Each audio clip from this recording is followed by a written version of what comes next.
Hello and welcome to Crisis Communication, how to effectively communicate during disasters. My name is Takenya Taylor. I'm the Risk Communication Director of Community-Based Marketing at the Alabama Department of Public Health and the Bureau of Health Promotion and Chronic Disease. Our objectives today are to outline how people process information during crisis events, define your audiences in developing your messages, describe the role and requirements for a good spokesperson, deliver effective messages through the media. And also, I want this to be not only a training for those who have already had it as a refresher, but I want it to be also an introduction to risk communication for those who have not had it. So let's start out with what is risk communication. Now, the technical definition of risk communication is the attempt by public health professionals to provide information that allows individuals, stakeholders, and entire communities to make the best possible decisions for their well-being during a crisis or emergency. And that's the definition by CDC. The reason they developed this training, this series of public information, is because in a serious crisis, all affected people take in information differently, they process information differently, and they act on information differently. So we cannot respond and communicate with people in the normal way that we do on a daily basis. There are 6 important principles of risk communication. The first is to be first. We want to be first because people are looking for information, and the people that are first to put the information out is usually the information that sticks with them the longest. We want to be right. If we're not right, they will not come back to us. We want to be credible, and we want to express empathy because we want people to not only understand that we feel their pain, but that we are also there for them during what we know and understand is a difficult time. We want to promote action. We don't want people to be stagnant. We don't want people to be immobile. We want them to do things that can protect themselves, their family, and their property. And we want to show respect. We want to show respect for the situation that they're in, and we want to show respect for whether it's a man-made or a natural disaster so that they understand the severity of what situation they're in. Factors increasing the use of risk communication include the ability to deal effectively with disasters is becoming more relevant because of the following factors. There's an increased population density in high-risk areas, which causes us to have to get information out to a much larger group of people than we had to do in previous times. There are increased technological risks. And there is an aging U.S. population that has functional and access needs that we also will have to address. And we'll talk about that a little bit later in the training. Other risk factors include emerging infectious disease and antibiotic resistance. We are having new novel diseases that we've never seen before. We are not only having antibiotic resistance to previous diseases that we've had, but we're having diseases that we just don't even have antidotes or medication or any kind of treatment to even affect these things. We're having increased international travel, and with increased international travel comes increased access to a variety of diseases that maybe in our country we've never dealt with before. We also have increased terrorism, which means that we have people who are introducing new diseases and new harms to our country that we've never experienced before. So that means that we have to work to make sure that we can address those issues and diseases. And sometimes we don't have the knowledge nor the medicine to address them as effectively as we would like to. In dealing with a crisis, people do the following when taking in information, and this is why it makes it more difficult. This is why we have to have a specific type of public information that deals specifically in crisis communication. What people do in dealing with a crisis is they simplify messages. They literally take in as much as they possibly can take in and handle. They hold tightly to their current beliefs, so it's very hard to break through to what they already believe and try to introduce new steps or new tools or new actions that we would like them to take. They look for additional information and opinions. They don't necessarily trust the information from the respected sources that they usually get the information from. And they believe the first message, which is why we want to be the first people that put information out, because it's very hard to combat that first message. So what you want to do is you want to simplify your messages because people are not fully hearing the first time.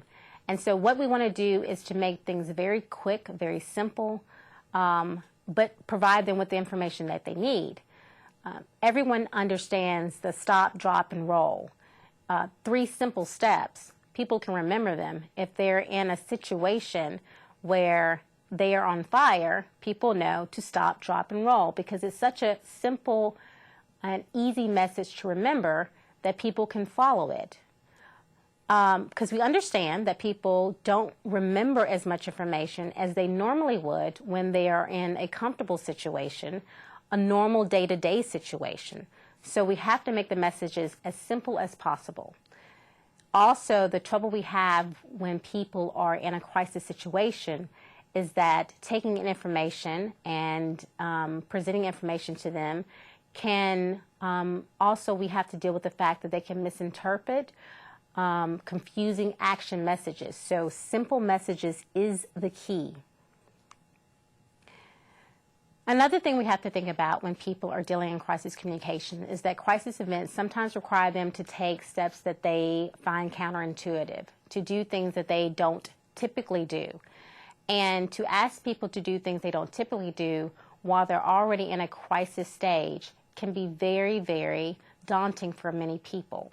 So we're asking them to do things that they don't necessarily want to do, that they're not necessarily familiar with doing, and that we're asking them to do this while they are afraid for both themselves, their family, and concerned about their property. For some people, changing their beliefs during an emergency event can just be, quite frankly, too difficult to handle. So it's very important that our messages come from a credible source. The reason I have Brian Williams up here is because he was a credible source for a very long time to a very large number of people in our country.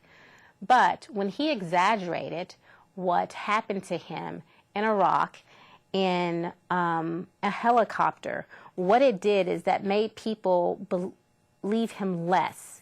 And he became not a trusted source and a person that had to be suspended for 7 months because people didn't feel comfortable receiving information from him. We never want to be put in that situation where we provide information to people so that they doubt us and the information that we're providing to them. So we want to make sure that we're credible, that we're accurate, that we're first, and that we provide the best information as possible to the people that we're trying to reach. One of the things that people do is they look for additional information and they look for additional opinions. They go Google crazy. And we know we check Google for just day-to-day things. But if you're in an emergency, you're going to check different television channels for consistency. You're going to call your friends and family to validate what they have heard and what they have read. And what you're going to do is you're going to turn to your known and credible sources. In addition to this, what we want to do is to make sure that when they turn to us, and hopefully we like to believe that we are known and credible sources, that we can counteract the different television channels that may present different opinions and different family members that may present different opinions and conspiracies. We also know that people check multiple social media sites and the internet. That's become a go-to resource for many people. In fact, that's become the first source for many people, is to go to social media sites and go to the internet and once again see what other media sites, other friends, family, whatever are saying. So it's incumbent upon us to make sure that we use consistent messaging. and that we use consistent messaging when we put it on the internet, when we put it on our social media sites, when we put it in our news releases, when we put it in our press conferences. We must use consistent messaging because we want them to understand that everything we say, we have consistently said, and that they can come to us and get the same message, and that is a trusted message from a trusted resource. Now, the problem is that what we have to do in a very short amount of time is to get accurate information and be believable in that first message that we give to people. Sometimes that may mean giving a really short message in the first time, just so we're really accurate, because we might not always have all the information that we need. And then what we want to do is we want to repeat the message through multiple communication sources. We don't want to just put it in a news release. We want to put it through our social media sites. We want to put it on our internet. We want to put it in a news conference. We want to go around and talk to people and say, hey, this is what we're hearing about this subject. This is what we think is the best information we can give you. These are the best steps that we think that we can tell you to take. We want to be specific to the emergency that is currently occurring. Because sometimes we can go into tangents, which during an emergency, people don't have the capability of understanding tangents. They want to know about the emergency that they're currently dealing with and the steps they need to take to once again protect themselves, their family, and their property. And we want to offer a positive course of action. Of course, there are lots of things we can tell people about what they should not do. But we do not want to take the chance of giving people an opportunity to only hear the things they should not do and to turn off the television or to stop reading and to only have taken in that information. So we want to offer the positive information first, which is why a lot of places say take the stairs, do not take the elevator. They say take the stairs first in an emergency, because if people are in a panic, we want them to read that first. We want them to understand that first. Effective messaging needs to be simple. Once again, it needs to be credible, from a credible source. Whatever person you find most credible, if that person needs to be a doctor because it's such medical information that they need to be able to fully explain to a person or reporter if a question is asked about something that needs to be explained in fully medical terms, or whether that person may be the pastor in their local neighborhood that they find very comforting. We need to make sure that the person is credible, and we need to make sure the information is consistent throughout the messaging that we're giving to everyone. Now let's talk about becoming an effective spokesperson. This can be a very difficult thing because sometimes not necessarily the person who has the most knowledge is the person that is the most effective spokesperson. It takes a lot of skills to be an effective spokesperson beyond just having the knowledge of what should be done or how the situation should be handled. The role of a spokesperson includes establishing an appropriate level of concern and empathy. What people want to know is that you are concerned about what they're going through, that you empathize with what they're going through. That's going to make them sit down and listen to you and to really take in the information you're providing to them. You want to remain calm while acknowledging the uncertainty and avoiding over-reassuring. What people want in an emergency is to see somebody up there that is not feeling the anxiety that they are feeling. They want somebody that is calm and appears to be in control. And, like I said, while acknowledging that there are some uncertainties and that not going to over-reassure or promise anything that they cannot actually deliver. You want someone that shows competency and consistency. And what this means is that there might have to be more than one spokesperson speaking at one time, helping develop messages at one time. While you may be the person who is most comfortable speaking to the media, you might not be the person who can explain how the lab tests operate, how the medical background of something might be. So we want to show competency and we want to show consistency, which is why we want to make sure that each message we develop, we review a previous message and we make sure that's consistent with what we've spoken to before. And there are times when things change. I'm not saying that there are not things where there are not times when things will change, but we want to be as consistent as possible and to say that with this new information, what we've spoken to before, although we've been consistent in doing the steps we've taken before, we found out some new information. We want to demonstrate openness and transparency.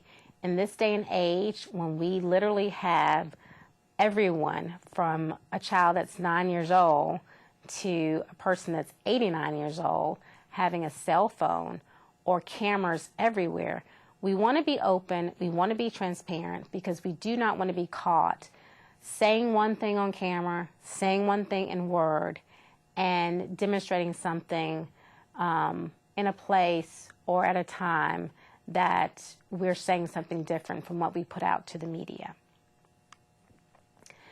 There are some simple spokesperson basics. Don't over-reassure. Emergencies change. That's why it's called an emergency, I really think, because we really don't know what can happen during the course of the response. So we don't want to over-reassure. One of the typical things we do is we tell them steps we're going to take. We tell them what we hope the outcome might be. We want to acknowledge the uncertainty, though, that while we're taking these steps, that while we're trying to do the best thing we can't guarantee the outcome that we would like, and that we cannot guarantee that there might be some factors that may come into place that may change the course of our response or the course of the end result. We want to emphasize that a process is in place to learn more. We want to give anticipatory guidance. We want to sort of give them various factors of what could happen so that they are prepared for as many scenarios as possible. We want to be regretful for the things that have occurred, the things that might occur, but we do not in any way want to be defensive about actions that we may have taken that didn't turn out the way we expected them to, because what we have done, hopefully, is not over-reassure, and we have acknowledged that uncertain aspects can occur during the response. We want to acknowledge people's fears. One of the things we don't want to do is belittle that people are in a situation where they're fearful for loved ones, or they're fearful for property or things that they've worked very hard for. We want to acknowledge that. We want to say, hey, we understand that, and that we're trying to do everything we can to make sure that your people and your property is most protected, and we're trying to do our best to make sure that happens. We want to acknowledge that although we may not personally be in the situation that you're in, that we acknowledge the shared misery of what's occurring with you. And we want to express wishes of what we wish we could do. We wish we could make this all go away. We wish we could work faster. We wish we could work harder than we're already working. And even though we probably are working day and night and working as hard as we possibly can, we want to get that out there so that people understand that we're with you. We are with you, and we want to make sure that you have the knowledge that we wish we could do even more than we're already doing. One of the clips I want to show you is Tony Hayward. He is the former chief executive BP, and he was the chief executive when the BP oil spill happened. One of the criticisms is he didn't show as much empathy as he probably could have. He belittled the situation probably a little bit more than he should have, and he really had to make up for that. So let's look at this clip.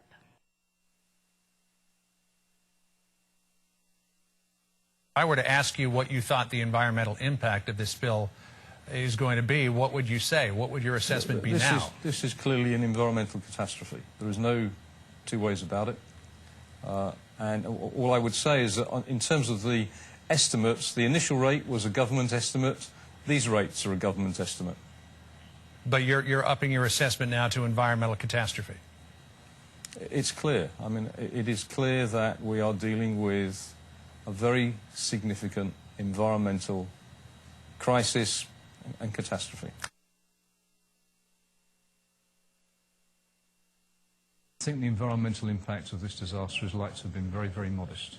It's impossible to say, and we will mount, as part of the aftermath, a very detailed environmental assessment as we go forward. We're going to do that with some of the science institutions in the US, but everything we can see at the moment suggests that the overall environmental impact of this will be very, very modest.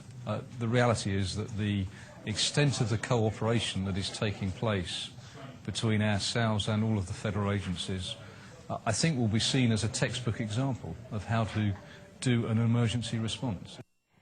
So as you can see, Tony had to backtrack on a couple of things. But let's talk about some qualities of a good spokesperson. The first thing is a sincere expression of empathy, and we've talked about that a little bit, just to make sure that people know that you are deeply concerned so that they are more willing to listen to the steps that you're going to offer them. We want to have a willingness to say, I don't know, but I will find out. Please, not at any point do you try to talk about something that you do not know about. It's perfectly okay to say, I don't know the answer to that question, but what I can do for you is to find out the answer and to get back to you. And if you say that, please get back to the media, because that builds a trust in the media that we hope that we can establish with them so that when we need them in the future, they will be our partner. And also that establish a trust with the audience that this person said, I don't know the answer, was very truthful, but also acknowledged that I will try to find out the answer and actually did that. We want to tell the truth. We want to be confident without being arrogant. I think that's one of the things that Tony also had a problem with. There is a way to be confident in that you present a certain presentation to people so that you can relieve some fears without being arrogant and, like I said, not having an expression of empathy for the pain and the anxiety that they're going through. You want to have a modulated voice, and this helps to keep people calm. If your voice is raised, it sort of heightens the anxiety in the people that are listening to you. You want direct eye contact. People who don't directly look you in your eye, you kind of think they're a little shifty, or a little shady, or they're hiding something. So you want direct eye contact. And you want humility and a lack of defensiveness. And that's just, once again, to draw people in, because that's what we want to do. We want to draw people into us and make sure that they are willing to listen to the things and the steps that we want them to do. We also want to be willing to address the what-if questions, because although we are working the response, although we are doing the best we can to address the response with the information and the tools that we have, we also have to prepare people for the what-if, for the unexpected. And we want to do that in a subtle way, in a way that doesn't increase their anxiety, but we also want to put them unaware of things could change, and that we're here to make sure that if things do change, we're here to answer those questions, we're here to respond, we're here to help them through it. We want to give people things to do. It's been proven by CDC documentation that people who have things to do tend to respond better in an emergency. I don't know if it's a diversion tactic that sort of works for people, or if it just makes them feel like they're part of the process and that they're in control of some aspect of what's happening to them. So we want to give people things to do. If it's as simple as taking down information, recording medicine, checking on your neighbors, whatever those simple things want to do. And we want to ask more people. What we've learned in past emergencies, particularly in Alabama, is that people are really willing to help out and to do things for their neighbors and go above and beyond what we could even imagine asking them. So we want to ask more people. They will rise to the occasion. We definitely don't want to put people in harm, but they can be a tool and they can be a resource. Let's talk about some things that you really need to avoid as a spokesperson. You want to limit jargon and acronyms, and that's a very difficult thing to do. It seems so simple, but because we work in an environment where we day-to-day use jargon and acronyms, it's very hard to sort of stop that sort of language. So we want to limit that so that people are fully understandable of what's going on and understandable about the words that we're using. They really, truly don't have time to try and figure out what we're trying to say. As we said, we want to make messages simple and easy for them to take in. We want to tailor messages to an easy level of comprehension. And it's not that we're patronizing our public. What we're doing is they're in a state of emergency, and sometimes taking in information, as we've said previously, can be very difficult. We want to use humor with caution. People that are dealing with really dire circumstances don't want to hear you being funny. They want to hear that you're in control and that you're responding the way that you should, and that you understand that they are feeling very concerned and very worried about their family, their friends, their property. We want to refute negative allegations without repeating them. One of the best things to do is, if you know that there's a negative message out there, is to say what the positive thing is, to say what the correct thing is. If someone is saying you boil water at this temperature, no, you say, and by the way, you boil water at this temperature and you use this type of tool, you do this type of thing, this type of step. So you refute the allegation without repeating it, because once again, we don't want to put any kind of negative information in their minds that they remember. And you want to gather feedback as much as you possibly can. ADPH has really learned in the past couple of years how helpful people can be by giving us information through Facebook, Twitter, simply calling us and telling us, hey, we're concerned about this, or you guys need to probably check on this area. And that's very helpful for us. Or even information about, I'd really like to know more information about this step or what I can do about this issue. So you really want to gather feedback as much as possible so you can tailor your messages and you can address those issues at news conferences that you might have in the future. You want to avoid one-liners, cliches, and off-the-cuff comments. It's just not the place and the time during an emergency to use any of those types of things. And you don't want to give in to anger or frustration. A lot of us during emergency situations are very tired. We might be very frustrated with partners we're dealing with. We might be very frustrated with how slow the response is going. But it's not very valuable to show any anger or frustration during an emergency, because what people want to see, once again, is competence, and they want to see somebody in control, and they want to see somebody that's calm, because they may not particularly be feeling calm at the time. Interacting with reporters. This can be a very tricky situation. Once again, when you're dealing with a response, you're tired.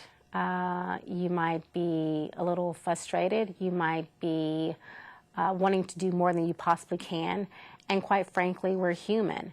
But it is very important that we remain calm and we remain very interactive with reporters in a way that suggests to them that we need their help, that we want their assistance, because they can be a very, very great partner in getting information out.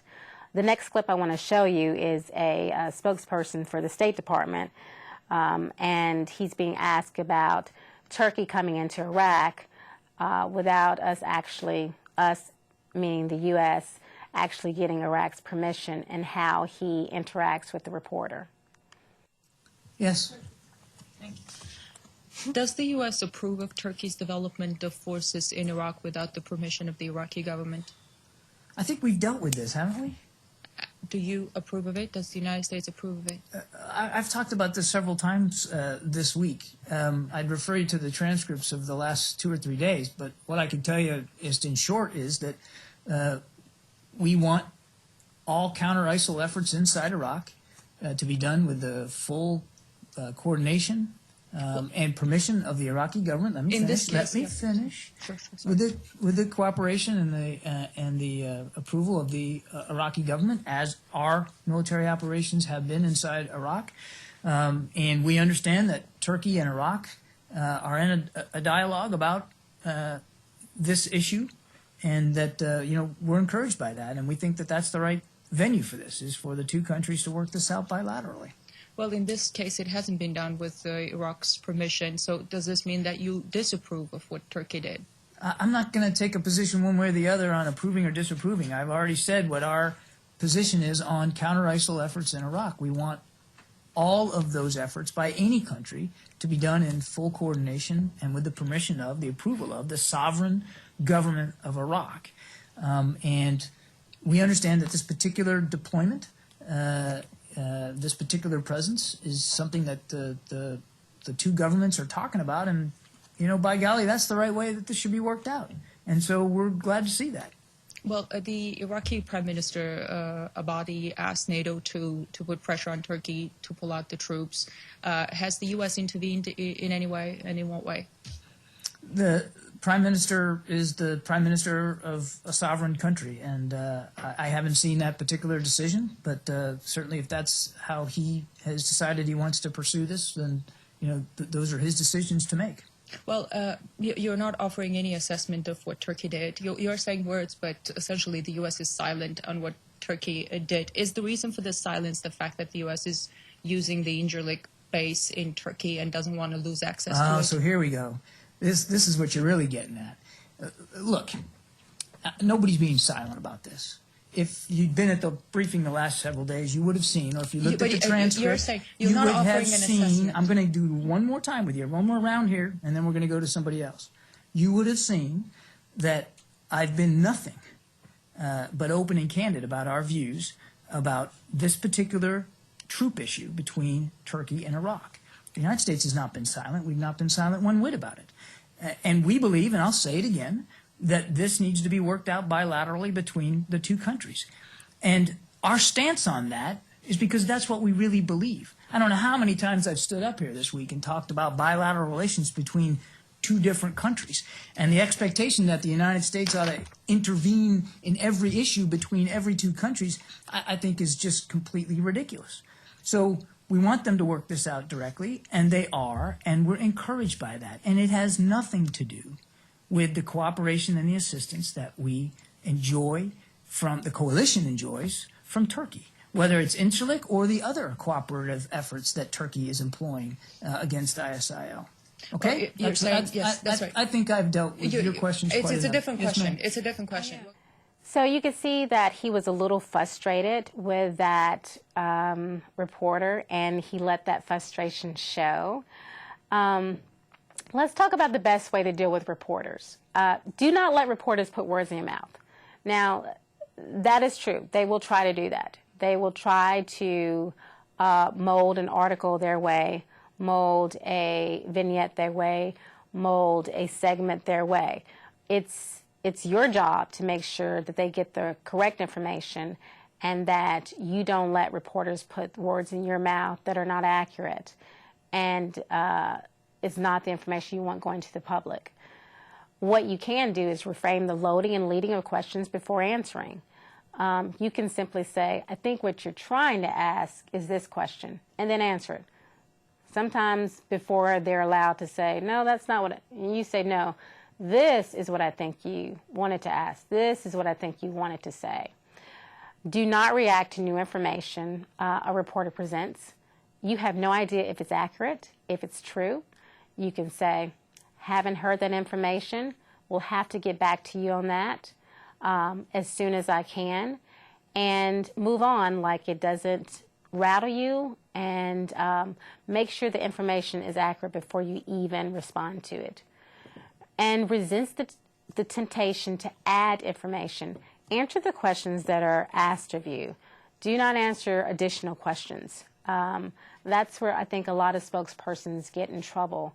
You just answer the questions that reporters ask you, and leave it at that. Their job is to get information from you.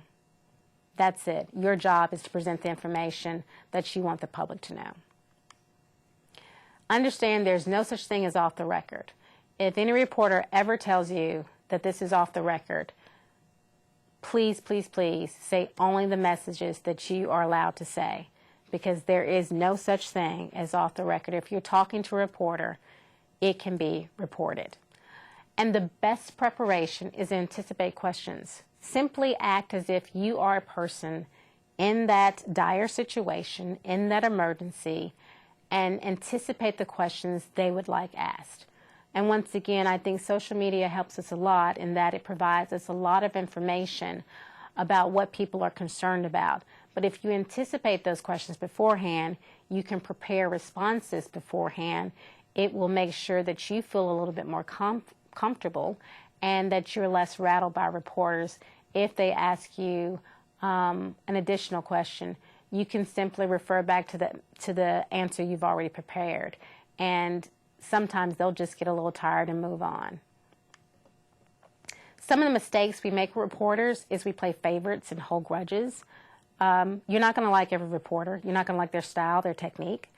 But it's not a good idea to hold grudges, because we need the news media.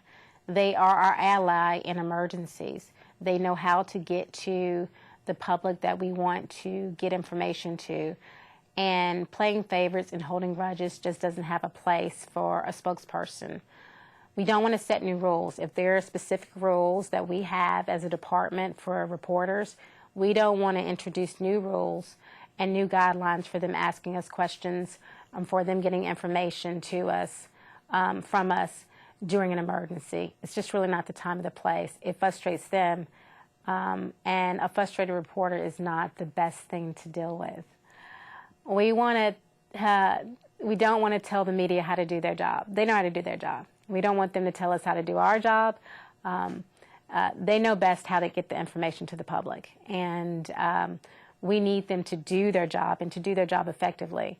And we don't in any way want to tell them how to do their job and in any way antagonize them or irritate them. And we do not want to discount local media. I know we've personally as a department had a lot of national issues that we've dealt with, Zika, Ebola, and you do get a lot of national news coming to you, and you can sort of think, well, CNN is calling or ABC News is calling. But the local media is with you all the time. The local media knows how to get to your local people. And the local media, quite frankly, are who people trust sometimes a lot more than they trust national media. So you give them just as much access, just as much attention as you would give any national media. Discounting them would be a great mistake. Disasters are media events, and so we need them. They are a needed resource. They can get to a large number of people in a short amount of time. Media outlets also know how to effectively reach their audiences. This is what they do every day.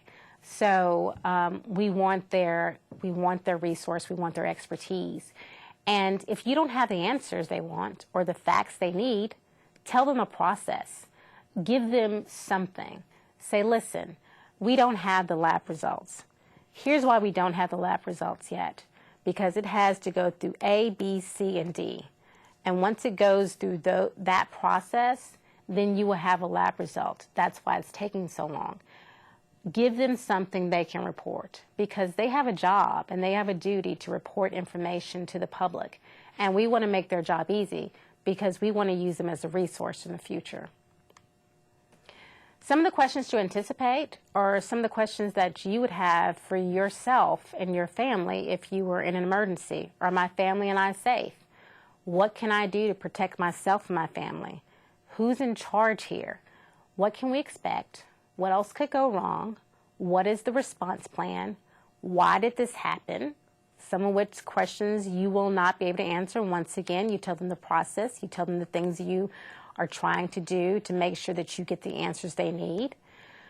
Were you forewarned? Why wasn't this prevented? When did you begin working on this? And what does this information mean? If you anticipate those questions, if you present if you make sure that you have answers to those questions beforehand, it will make you feel calmer. It will make the reporter believe you are more competent. It will make the audience feel like you are more competent. And if all else fails and you get answers that are questions that you can't answer, you can refer back to those pre-prepared answers to these anticipated questions. Evidence strongly suggests that coverage is more factual when reporters have information. So it is very, very valuable to you. It is in your best interest to work with reporters, because if you don't, they can become more interpretive. And they have less information, and they're trying to write a story or report a story, and they will simply do what they have to do to fulfill their job duties. You also need to acknowledge that reporters want a front seat to the action, and they want all the information now.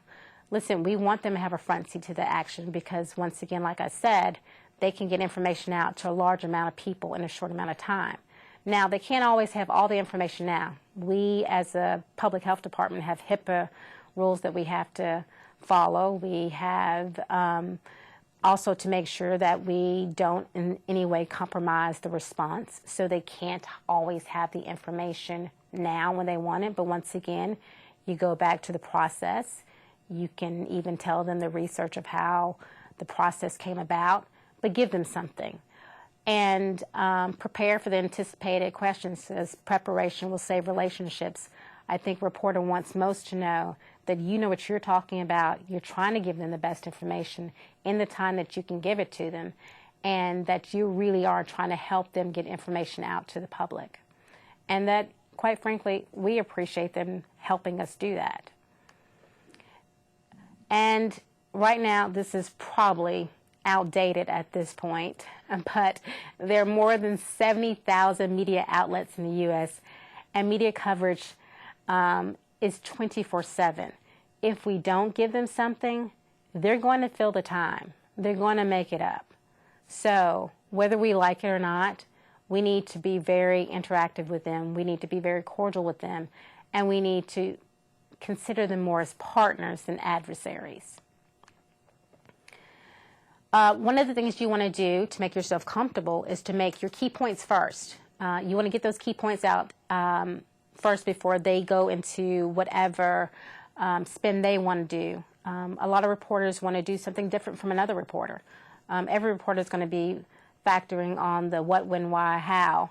So they may have a different slant. So you need to get your key points out first. Take control of the conversation. Do not pretend to have answers you do not. Once again, say, I don't have that answer. I'll get back to you as soon as I can. Here's the process of how I'll do it. And then you need to avoid being caught in hypothetical questions. A lot of times the reporters will throw out, what if this happened? Or what if that happened? And your answer is, we're not dealing in hypotheticals. What we're trying to do is we're trying to deal with the response that we have to deal with currently, and we're trying to make sure that we respond as effectively as possible to that situation, and here's how we're doing it. Recording sensitive interviews on audio or video, you know, be very careful with that. What you want to do is you want to stick to a standard statement that ADPH has approved. You want to remain calm and cool and collective, and you want to make sure that whatever you're saying is consistent with what we're saying across the state. So be very careful about recording sensitive interviews on audio or video, because they live literally forever. Do not ask reporters to agree to let you review their work. That's can be very offensive to some reporters. And it also breaks down a trust between you and them. We don't ask, we wouldn't want someone asking us to review our work. So do not ask a reporter to review their work. You give them the information that you want them to have, and that way you can feel confident that if they put anything else out there, it wasn't your doing. You want to break down multiple part questions and answer each part separately. A lot of the tricks that reporters try to do is they'll ask you 3 questions at one time, and then you say, okay, let's start with question number 1, and make them repeat the question. And then you answer that question. And then let's go to your second part of your question, and then you answer the question, because you don't want to get confused, you don't want to get thrown off, and you want to make sure that you are accurate in every part of the question you ask, and you want to make sure that they don't throw you off in some way and make you say something that you really didn't want to say. Do not raise issues you do not want broadcasted. I just really don't have anything further to say to that. We want to talk about the issues that we have, been allowed by our department administration to discuss, that we are legally allowed to discuss, and that we actually have a response to discuss. Do not ever say no comment. It seems very deceiving. It has a very negative connotation, and it seems as if you're hiding something. So once again, you say, I just don't know the answer to that. Or we do have the option of saying, because of HIPAA regulations, I cannot answer that information for you. I cannot provide that information for you. I can provide you with additional information or additional resources that can help you write your article or report for your station. So let's talk about developing the message. What we want to do is just to have one key message that you're trying to express at one time. You want to keep it short. Most messages need to be 3 to 7 bits of information. We talked about the stop, drop, and roll, and I know that's a more simplistic idea of a short message, but even in your news releases, even in your news conferences, you want to make sure that you have just a few messages you're trying to convey. They're going to come back for more additional information if they need it. But what you want is that you want to get some really key facts out first, because people's attention span during an emergency, or really not even during an emergency right now in this day and age, just in general, people's attention span is very short. So you want to keep your messages short and have the most important factors spoken first. You want to be relevant to the situation we're dealing with. You don't need any extraneous information, anything that can sort of take away from the messages that you're trying to deliver. You want to, once again, give positive action steps, not talk about the things that people shouldn't do, but talk about the things they should do. And you want to repeat, repeat, repeat. It is scientifically proven that information that is repeated is retained in people. And so what we want to do is repeat consistent messaging by all of our staff throughout the state so that people understand it, and we want to do it through various mediums. Additional things you want to avoid our technical jargon. We've talked about that before. We do not want to be condescending or judgmental. And you might say, I would never do that, but you don't understand that sometimes during a news conference, you might be asked a question that you might think is silly, or obviously no one would think that, and you can appear to be condescending or judgmental and not even realize it. You don't want to attack anyone. Sometimes we work with partners that we don't feel are necessarily doing the things that we think they should be doing to really help with the response. So you don't want to attack anyone. You don't want to promise or guarantee any kind of end result. You want to promise and guarantee that you will do the best that you can. You don't want to discuss money and how much the response is costing. There will be a time and place to do that, and believe me, they will ask you about it. And once again, you want to avoid humor. There is a time and place for humor, but typically during emergency situations, humor is not the place to do it. Before developing your message, remember the needs of those living with functional and access needs. And this has become an increasing issue because we are having people who are dealing more and more with functional and access needs. So you want to identify and build partnerships with language interpreters.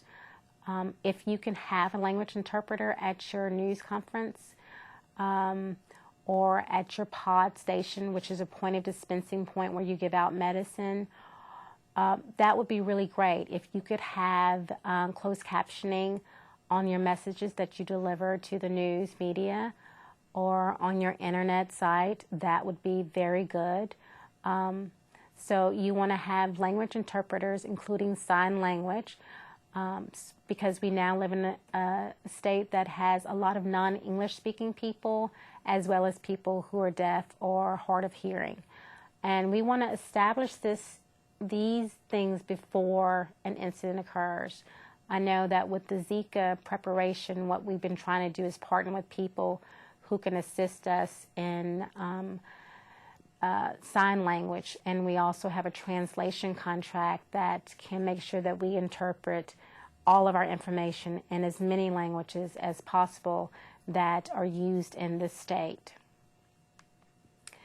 We also want to develop a plan for translating outreach materials, which, as I've stated, we have a language translation contract so that we can make sure that we are interpreting information in as many languages as possible. Our state is growing tremendously in terms of the types of people that live here now that do not speak English. And it's incumbent upon us to make sure that every one of our citizens and every one of the people who are in the state at the time of emergency get the correct information to prepare themselves and to protect themselves, their family, and their property.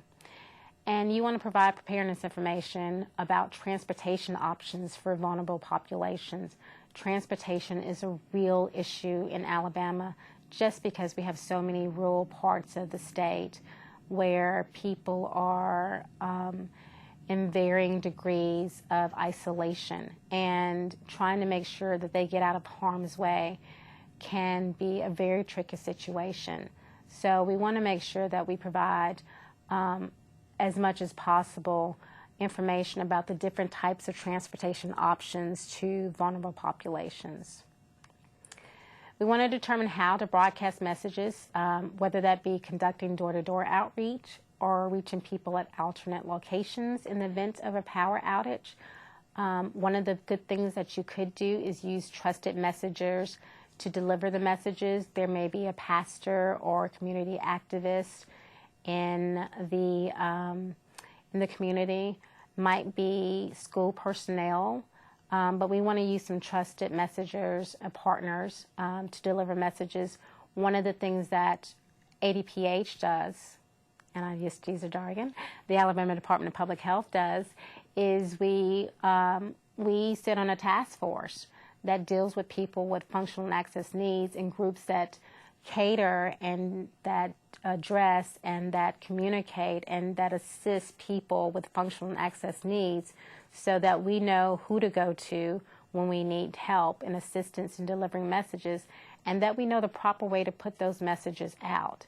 And that's very important because we don't want any citizen in our state to feel that they cannot receive a message or how to protect themselves because we didn't take the time to make sure that message was in a format that they could understand. And we want to create alternate versions of messages delivered to the public. At every point, there should be an alternate message so that if someone speaks Spanish or someone is hard of hearing, that they can receive that message. Once again, we want to protect all our citizens in the event of emergencies. We've worked really, really hard to try to work with various groups and as a department to try to make sure that that is possible. When you're developing messages for people with functional and access needs, it's not so dissimilar from how we develop messages for people who do not live with functional and access needs. We want to keep message content simple, providing primarily the most critical information as possible. We want to speak in short sentences and plain language because sometimes interpretation can vary not just in language, but they can actually vary in regions. I've learned that Spanish-speaking people have different dialects depending on the regions that they come from. As much as possible, we can use pictures to convey really complex information because just as somebody doesn't speak English, it doesn't mean that they necessarily know how to read even their own language. So we have to take that into consideration, just like not every one of our citizens who speak English can read English. Not every one of our citizens who speak a different language can read their language. For people who are blind or living with visual impairment, if possible, make written materials available in Braille, large print, and audio. We work very hard with the Alabama Institute for Deaf and Blind to make sure these things happen so that we can get information out to that particular segment of the population. For people who are deaf or hard of hearing, we want to use a combination of captioning and sign language. And once again, we've worked with partners, including the Alabama Department of Rehabilitation Services, to make sure that we can provide the information in those types of formats so that people can make sure they get the information they need. And here is a video describing what we'd like to see for most of our news conferences and our videos throughout our time here at Public Health. So I wanted to demonstrate a few of those today. We go from very basic equipment and technology all the way up to very high-tech equipment. Someone may simply have a piece of paper that may be laminated with picture symbols. They may have an alphabet board here that they can use to spell or even just indicate the first word of something that they need. You can have full messages and phrases with picture symbols that they may use. This would be particularly helpful for someone who's had some sort of acute issue where they may be in a hospital, they may be on a ventilator and have a trach, and they may not have a high-tech piece of equipment that they can use. So this is a really helpful way for someone who is able to understand picture symbols and spelling, that they can actually communicate with people using a no-tech solution for communication. Now, there's some simple 80-page requirements that I need to go over in terms of public information, and I always like to end with these requirements so that people are very aware of them. For print statements, all print statements must be coordinated with the Bureau of Health Promotion and Chronic Disease at the central office in Montgomery, which is the bureau that I work in. The messages developed in health promotion are typically disseminated to statewide to 80-page spokespersons for awareness and as a resource. I also make sure that they are sent to all of our risk communicators in all of the public health areas so that we are giving out consistent messaging throughout the state. For verbal statements, all verbal responses made to the media should be made with pre-approved statements. All employees are to inform supervisors of news media requests to make sure that they are allowed to do it and that the supervisor is aware of the information that they're going to be providing to the media. And announcing news is preferable to reporting to reporters' calls or on-site questions. A reporter is allowed to call you. A reporter is allowed to come to the site. You are not obligated to speak to them at that time. You can tell them, let's make an appointment, or you can get out beforehand if you know that it is a situation occurring, and you can set up a news conference before then and really be in control of what information gets out. And they can contact you for further information. My contact information is listed there. My director is Dr. Jim McVeigh. He is the Director of Bureau of Health Promotion and Chronic Disease. If at any time you need to contact us about anything involving the training that we have just had or just public information in general for the Alabama Department of Public Health, feel free to do it. I thank you for joining me today for this crisis communication training, and I look forward to hearing from you in the future. Thank you.